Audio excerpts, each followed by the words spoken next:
அஸ்ஸலாமு அலைக்கும் வரஹ்மத்துல்லாஹி வபரகாத்துஹு. தினமும் ஓர் இறைவசனம்.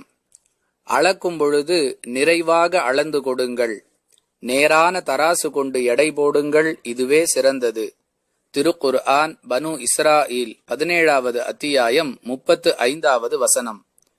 அன்புள்ள சகோதர சகோதரிகளே, வியாபாரத்தில் பல வகையான மோசடிகள் நடைபெற்றாலும் அதிக அளவில் மோசடி நடைபெறுவது எடை போடும் பொழுதுதான். அளந்து கொடுப்பதிலும் நிறுத்து கொடுப்பதிலும் பல வகையான மோசடிகள் நடைபெறுகின்றன. அதை எச்சரிக்கும் விதமாகவே இவ்வசனத்தில் அல்லாஹ் மிக தெளிவாக பேசுகின்றான். அல்லாஹுடைய அச்சம் என்ற ஒரு காரணத்தை தவிர இது போன்ற தவறு செய்பவர்கள் தங்களை திருத்திக் கொள்வதற்கு வேறு எந்த வழியும் இல்லை. வாஹிர் தஅவானா அனில் ஹம்துலில்லாஹி ரப்பில் ஆலமீன். அஸ்ஸலாமு அலைக்கும் வரஹ்மத்துல்லாஹி வபரகாத்துஹு.